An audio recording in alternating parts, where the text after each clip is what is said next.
Hello and welcome to the CNBC TV 18 special. It's being called a Big Bang reform, one that has the potential to redefine the Indian economy. Some are calling it the biggest reform since the dismantling of the Licence Raj.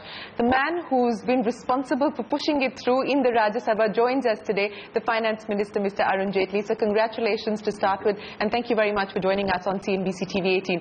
You know, we were sitting in this room, sir, ahead of the session that just concluded to pass the Constitutional Amendment Bill, and you had told me that you will try and get the Congress to come on board. You will try and arrive at consensus, but if that was not the case, then enough was enough. What led to this conciliation? What finally led to the breakthrough with the Congress party? I can tell you, my honest intention always was to do it with a consensus as large as possible. And I explained the reasons for that in Parliament. The GST is not a partisan proposal. Every party in some way or the other has supported it. There are political issues which are holding it back. At the same time, you have every party which is a part of the governance structure, either at the center or the states. And therefore, the onus of implementation will be on the entire political system through its state governments. The Congress has state governments, the Samajwadi party is there, the left has state governments, you have the JDU, the Biju Janata Dal, the TDP, the TRS, the Trinamool. And you can't have a couple of state governments adopting a negative attitude. Sure. And then it won't work. So even though these were positioning exercises that we have the numbers, etc., because factually between the NDA and the regional parties which were supporting, we did have the numbers. Yes. But still the intention and the priority was to do it with a larger consensus. Now, we had a dialogue with the Congress party even earlier, but then I think politics came in between. I kept the dialogue on, and they had raised some concerns. Some of them were very difficult for us to accept. Some we had no difficulty at all. For instance, the language of the dispute redressal mechanism. The 1% manufacturing tax. Which we were all reconciled, which the manufacturing states had insisted. And then when the Congress realized that two of their issues were being substantially or partly addressed, and on the third one, we had a series of meetings with the Congress, and these meetings were also partly technical in character, not political. In one of them, the Revenue Secretary explained to them the figures in detail. Then there was which was the stand of the states, was explained by the Revenue Secretary. In a subsequent meeting, the Chief Economic Advisor explained to them his point of view. That there are genuinely two different views, and how we converge over the next few months on the rate between these two views. And therefore, the guiding principle that the states had put in the Empowered Committee meeting, I also acquainted them. And I'm glad they also saw reason that this is not the stage of the Constituent Assembly amendment. This is a stage which is an enabling provision is being made. Towards the GST bill, right. So at a subsequent stage, is there an intention to keep the rate modest? The intention is to keep the rate fair, not high, not low. And that fair should be that from the present levels it must come down, at least as far as manufacturing is concerned. And the states and the center must have enough to run the system. Sure. But let me ask you a specific question. So you talked about the many meetings that you had with the Congress party, and of course you reached out to all regional parties as well. But were there any specific conversations that you personally perhaps had with the Congress party leader Sonia Gandhi or with Vice President Rahul Gandhi? No, were they involved in any way? We had met Mrs. Sonia Gandhi much previously, earlier. yes. Particularly when the Prime Minister had invited her and Dr. Manmohan Singh. I had explained to Mrs. Gandhi. At that time, they voiced those three concerns of theirs and said that you please discuss with our team of leaders. And we then kept in regular touch. So as far as Mr. Azad is concerned, Mr. Anand Sharma is concerned, later Mr. Chidambaram joined them. And I think we kept in continuous touch with them. Even in the Lok Sabha with some of their representatives, I was in touch. Okay. Let me now talk to you about the contentious issue, sir, and that has to do with rates. Because I think the Chief Economic Advisor was one of the most talked about people in the parliamentary debate that we saw in the Rajya Sabha. You very clearly just mentioned that you want a fair rate. You also said that you want a reasonable rate. The Revenue Secretary yesterday in his press conference said that we would not like an obnoxious rate. state. What are we all given to understand that to mean? I don't think we can pinpoint a rate. The chief economic advisor, after he made his calculations, and that was a committee, that was not personal to him, indicated that the standard rate could be 16.9 to 18.9, which means approximately 17 to 19. Sure. Now you'll add a little to it because these were based on the 2013-14 data, and some cesses have been added thereafter. On. Right.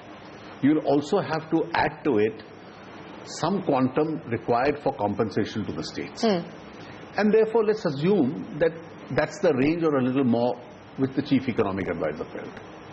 He made a detailed presentation to the state empowered committee.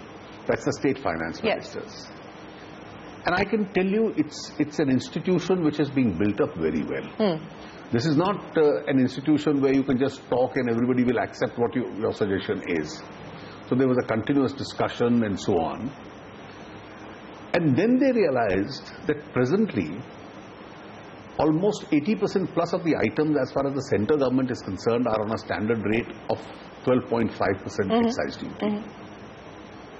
More than 60% items of the state on a VAT of 14.5, which takes you to 27. Then there are other small taxes in the states particularly. There are countervailing duties, there are other taxes.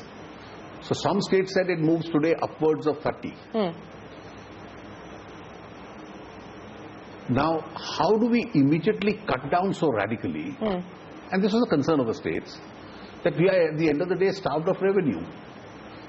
And to what extent will the centre be able to support us? We have developmental needs. Sure. We have the pay commission recommendations. We have the poverty alleviation schemes. We don't want to be tied down in our governance merely because we switched over a taxation system. A good response was that the base of taxation will increase, the leakages will be plugged, there will be a more efficient system. That will lead to some gains. You won't have the cascading impact of tax on tax. That will be an advantage. There will be many commodities which are the low tax commodities, so this average will go down. And collectively these three factors at least will bring down this rate from its present level. Then the states started throwing up their own back of the envelope calculations. If I may throw some of those calculations to you, sir, because we've had a plethora of state finance ministers on the channel. For instance, Thomas Isaac, the Kerala finance minister, said very clearly that anything less than 24% will not be acceptable to him. What would be an appropriate or a fair rate given what the states have put forward? I'm not an expert and I won't hazard a guess. So their range was from 21 to 24 and so on. That's the kind of range the states have. Arvind's viewpoint was distinctively different. Now, as I mentioned to you, the Congress party and the government, we had serious discussions on this issue. It's not merely a political adjustment. Sure. Both these sets of figures were explained to them in detail. The presentations were shown to them. And therefore, perhaps it's too early for us to reach a conclusion as to what the figure would be. Let the empowered committee, once it gets converted into the GST Council, start doing its homework. Okay. And that's a time when we'll come to the rate. And then this question came up before the empowered committee. What are the principles which will guide you? So that today we can only fix those principles. One thing is obvious, that as far as manufacturing taxes are concerned, the rates will come down significantly. Yes. All chief finance ministers were clear, and I think that's correct. Two,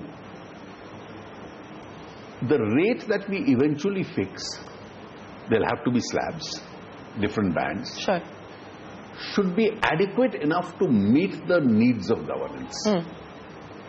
We can't go to a revenue deficit situation from the present one. And the trend of present revenue and its incremental increases will have to be maintained. Now, this is what the finance ministers meant. And I think once you sit with the pen and paper and start working out the rates in the council, etc. A lot of these exercises will have to be done by experts. Okay.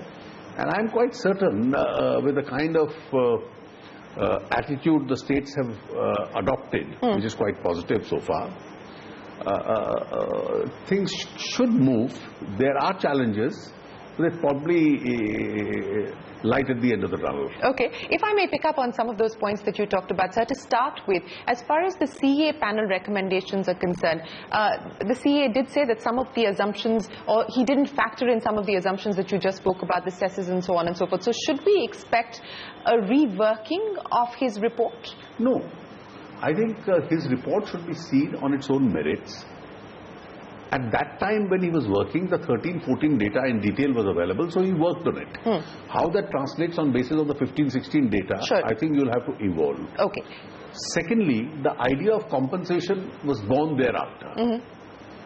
In terms of compensation, so it is our understanding that again at the Empowered State Finance Ministers meeting, there was some sort of a broad decision on the way that compensation ought to be calculated. Has there been any agreement on the way that compensation will be calculated? Clear. You see, compensation has been one of the deal enablers. The 2011 bill didn't have a compensation clause. And in the very first meeting of the Empowered Committee that I attended,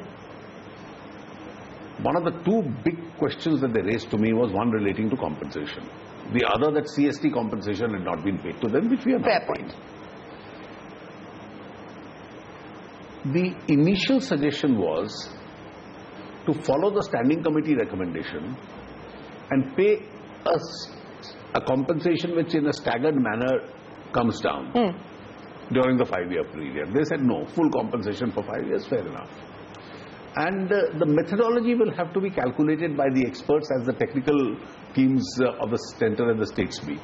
Sir, a very quick question. I understand that, for instance, Mr. Nitish Kumar has called you, reports seem to suggest that, and that told you that they may call a special session. I believe the TMC is also inclined in terms of calling a special session. Have you got any assurance from states? Because you need 15 states out of the 31 to sign up on this. We've started getting in touch with a lot of states. There are 13 NDA states.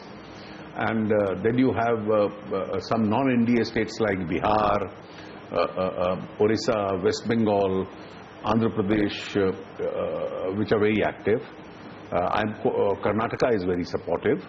I'm sure the hill states are equally going to be supportive. The northeast states are there. I don't see much of a difficulty. Okay. By when do you expect the GST Council to be operationalized, sir? I think once the bill hopefully is passed in the Lok Sabha, we'll send it to the states. And we'll try and ensure that as many state assemblies which are currently in the monsoon session do it in the present session. Where sessions have been adjourned, they call a special one-day session and then do it in that one-day session.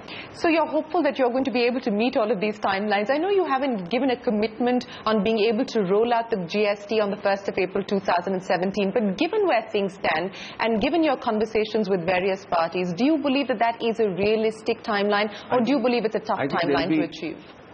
Getting it ratified by the states is not difficult. It will be done. I think there are 3 different kinds of exercises which will be on. One is the conclusion of the IT support that is required, which they say is at a fairly advanced stage. People don't see much of a problem in that. The second is the drafting of the 3 laws, approval of the 2 laws by Parliament, and 1 law by each of the state assemblies. Now that's going to be a time-consuming process. And thirdly, on the rate, as also on some technical procedures as to overlapping jurisdictions and so on, how to resolve the issue of dual control. Has there been any meeting of minds as far as the issue of dual control is concerned? It's converging towards a solution. It's converging towards a solution. Are states willing to concede, or is the centre willing to concede? It's not a question of conceding, who concedes. I think both are clear that the same assessee can't be assessed twice over. And therefore, to avoid that duplication, and also avoid that whole process of each trying to snatch a particular assessee, there'll have to be systems in place. and the clearly defined jurisdictions. That's what the states have said, and that's not unworkable. That's fairly workable. One of the other challenges that is going to put pressure on the eventual rate as and when it is decided by the GST Council is what will be excluded from the ambit of the GST and what kind of exemptions you will be able to keep and what kind of exemptions will go. Just on the question of exclusions, sir, and you spoke in your speech in Parliament that petroleum, for instance, currently zero rated, but you believe and hope that it will be brought under the ambit of the GST. What about alcohol? Most states, as you said, have said no as far as GST is concerned. But stamp duty on property, electricity duties, are these likely to be continued to be kept up? Well, I think let's begin the whole system. A lot will depend on the success of the system. Once it succeeds, I think the states also will have a changed approach. And that changed approach will be extremely helpful in further strengthening the system. Today, there was at least a legitimate fear of the unknown. And that is why there was initially some reluctance, which I think by now is over.